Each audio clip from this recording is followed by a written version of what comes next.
আপনাদের কি 24 মনে আছে? আমার তো মনে হয় না আপনাদের কারো মনে আছে। সবাই আমরা 24 ভুলে গেছি। হাজারো ছাত্র জনতার রক্তে রঞ্জিত সেই 24-এর জুলাই আগস্টের কথা কারো মনে নাই। আমি শিওর কারো মনে নাই। আমরা নিজেদের ধান্দায় নিজেরা এতটা বিভক্ত হয়েছি, এখন আর কেউ কারো ছায়া দেখতে পাই না। এখন আর কেউ কারো অবদানকে স্বীকার করছে না নিজেদের স্বার্থ হাসিলের জন্য। আমি কনফার্ম আমরা সবাই 24-কে, বিশেষ করে যারা 24 আন্দোলনে সম্পৃক্ত ছিল, ছাত্র জনতাদেরকে যারা ব্যবহার করেছে, যাদের রক্তকে ব্যবহার করে এখন দেখা যাচ্ছে নিজেদের স্বার্থ, ব্যক্তিগত স্বার্থ হাসিলের জন্য একইভাবে সেই শেখ হাসিনার পদাঙ্ক অনুসরণ করছে নতুন রাজনীতিবিদরা। কেউই আর 24-এর কথা মনে রাখছে না। যারা আমাকে দেখছেন, এটি রেখে দিন, এই ফোন, এই লাইভটি এবং এই ভিডিওটি রেখে দিন। কিছুদিন পর যখন আরও ভয়ঙ্কর অবস্থা সামনে আসবে, তখন আমার এই ভিডিওটি দেখে আমাকে বিচার করবেন আপনারা। আজকে নুরুল হক নুরুর উপরে হামলা হয়েছে, এটি সে জাতীয় পার্টির অফিসে গেছে, নিজেরা লুকিয়ে লুকিয়ে গেছে, কাউরে জানায়নি, সে গেছে ইয়ে করতে। এ নিয়ে ভালো মন্দ বিচার করবার সময় এখন আসেনি, কিন্তু তারাও নিজেরা গেছেন নিজেদের একটা ক্রেডিট নেবার জন্য। আজকে যদি এরকম ঘটনা, কখনোই ছোটোখাটো পরিসর জনগণ নিয়ে কখনো এই ধরনের ঘটনা করতে যাওয়া উচিত হয়নি। তবে তার উপরে যেভাবে হামলা হয়েছে, এটা অবশ্যই খারাপ হয়েছে এবং এর নিন্দা আমি জানাই, এর বিচার হতে হবে। কিন্তু আমাদেরকে কি বার্তা দিচ্ছে? আমরা যে অনৈক্য, তাদের এই সংগঠনের একা একা গিয়ে ওখানে এত বড় একটা বিষয়কে ডিল করবার এই বিষয়টা তো আমরা সামনে যে বিষয়টি আসছে যে আমাদের মতো অনৈক্য আছে, আমরা এখনো পর্যন্ত বিভক্ত আছি। কারণ এসব জাতীয় ইস্যু নিয়ে কোনো একটা নির্দিষ্ট সংগঠন শুধুমাত্র কোনো কোথাও গিয়ে এই ধরনের প্রতিবাদ করতে পারে না। এটাকে এখন নিন্দুকরা এটাকে মব বলে অভিহিত করছে, আমাদেরগুলো শুনতে হচ্ছে। আমরা এই মুহূর্তে একটা ভয়ঙ্কর কাল অতিক্রান্ত করছি। আমাদের এর পেছনে একমাত্র কারণ হলো যারা 24-কে এনেছে, যারা 24-কে নেতৃত্ব দিয়েছে, তাদের মধ্যে কারো সাথে কারো কোনো ধরনের যোগাযোগ নাই, আর কোনো ধরনের ঐক্য নাই। আজকে আমি বলে দিচ্ছি, এই সরকার, যে সরকার এখন ক্ষমতায় আছে, এই সরকারের কেউই সুন্দরভাবে সরকারের ক্ষমতা থেকে যেতে পারবে না। এদের দৌড়ানির সামনে, এদেরকে সামনে যে দৌড়ানি দেওয়া হবে, এরা পিছনের দিকে তাকাতেও সময় পাবে না। এটা পারসেপশন, আমি ব্যক্তিগতভাবে বলছি না, আমি চাই ওরা খুব ভালোভাবে ক্ষমতা হস্তান্তর করে চলে যাক।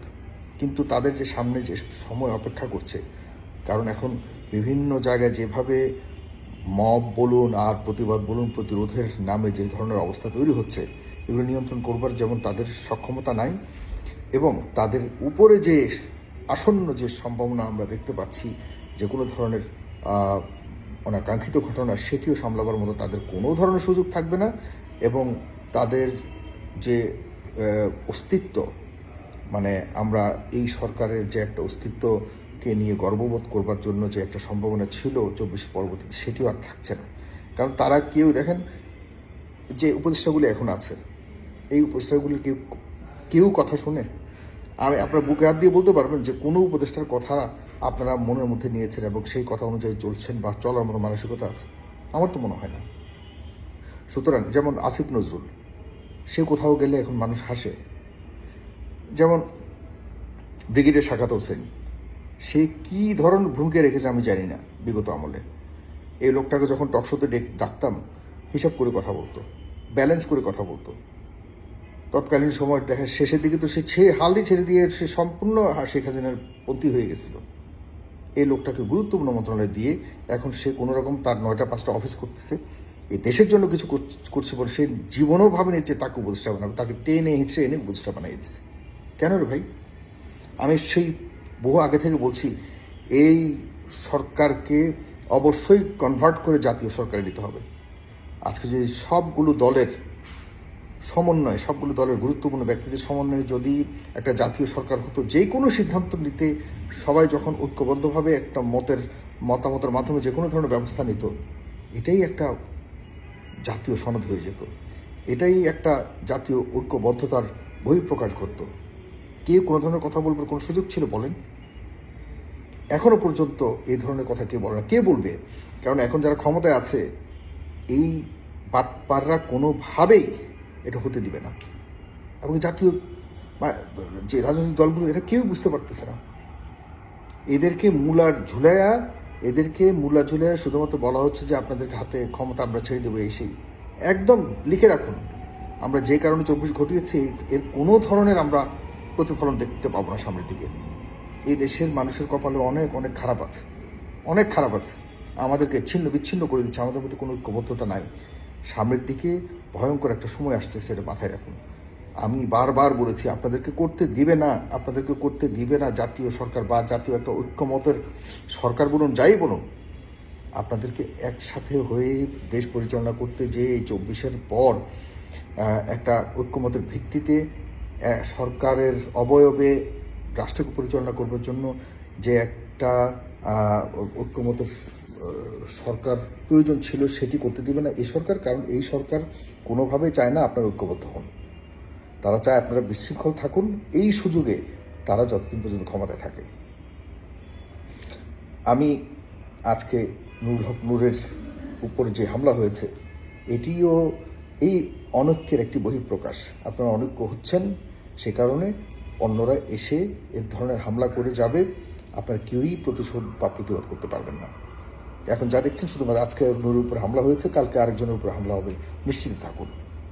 কারণ অন্য শক্তি আস্তে আস্তে একত্রিত হচ্ছে, এগুলি করিয়ে আপনাদেরকে আরও বিচ্ছিন্ন করবে। এরপর আমরা আবারও অন্ধকারের অতল গহ্বরে হারিয়ে যাওয়ার মতো একটা অবস্থা তৈরি হবে সামনের দিকে। আমরা একবার সেনাবাহিনীকে আমরা ইঙ্গিত করছি, এরপর পুলিশকে ইঙ্গিত করব, এরপর সেনাবাহিনী আর পুলিশকে যদি দুর্বল করা যায়, আপনি চিন্তা করে দেখুন কারা সবল হবে, কে সবল হবে। কারণ যাদের উপরে আস্থা রেখে এই সরকার বা এই 24 পরবর্তীতে যে শক্তি, রাজনৈতিক শক্তি দেশ পরিচালনা করবার জন্য শক্ত হবার কথা, নিজের মতো করে রাষ্ট্র পরিচালনা করবার মতো সেই সক্ষমতা অর্জন করবার কথা, সেই উইংসগুলিকে আমরা কিন্তু ধীরে ধীরে দুর্বল করে ফেলতেছি। দেখেন খুব চমৎকারভাবে কিন্তু একটার পর একটা সেনাবাহিনীকে নিয়ে আমরা প্রশ্ন তুলতে সুযোগ পাচ্ছি, সেনাবাহিনীকে আমরা গালি দিচ্ছি। সেনাবাহিনী বলছি, সেনাবাহিনীর 2-1 যদি অপরাধী হয়, সেনাবাহিনীর যদি কেউ অপরাধী হয়, ডেফিনেটলি তাদের বিরুদ্ধে নাম ধরে কথা বলবো। কিন্তু এখন আমি আপনাদেরকে বলছি না যে আমি সেনাবাহিনীর সুনাম করছি, সেনাবাহিনী সুনামও করছে, দুর্নামও করতে চাই না। কিন্তু সেনাবাহিনীতে আমাদের মাথার তাজ হয়ে থাকবার কথা ছিল। আজকে আমরা সেনাবাহিনীকে নিয়ে কথা বললে অনেকেই সমর্থন দিচ্ছে, সেনাবাহিনীর বিরুদ্ধে কথা বললে কোথায় চলে গেছে আপনি চিন্তা করেন। সেনাবাহিনীকে আমাদের বাহিরের কেউ, তাদের নিয়ে কথা বলার আগে তো আমাদের 10 বার চিন্তা করার কথা ছিল। কিন্তু এখন নতুন করে আবার পুলিশের উপর আমরা, এরপর থেকে কী হবে, পুলিশ এবং সেনাবাহিনী ডিমোরালাইজড হয়ে যাবে। তারা বলবে যে না আমরা আর পারবো না। এরপর কী হবে চিন্তা করে দেখছেন। পুলিশের যে শীর্ষ কয়েকজন দায়িত্বপ্রাপ্ত রয়েছে, এরা কি দায়িত্ব পালন করতেছে? কিচ্ছু না।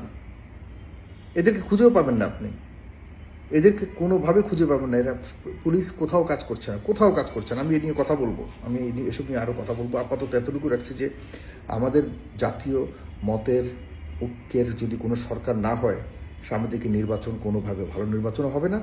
আর অবশ্যই আমি মনে করি এর মধ্যে এই বিষয়টিকে বাস্তবায়ন করবার জন্য বিএনপিকে এবং জামাত ইসলামকে সবার আগে ভূমিকা রাখা উচিত। এই দুটি শক্তিকে একটা টেবিলে বসা উচিত। সবাই যারা শুনছেন আমার সাথে একমত হয়ে দয়া করে, কিছু ধান্দাবাজ আছে বিভ্রান্ত করে শুধুমাত্র ভিউ কামাবার জন্য যা কিছু করছে, এগুলির ফান্দে পড়েন না প্লিজ। দেশটাকে বাঁচানোর জন্য আপনারা এই দুটি দলকে বসানোর জন্য ভূমিকা রাখুন। বসলে পরে একটা ঐক্যবদ্ধ শক্তি হবে এবং যে কোনো সিদ্ধান্ত নিতে আমার মনে হয় সহজ হবে। দেশকে বাঁচান।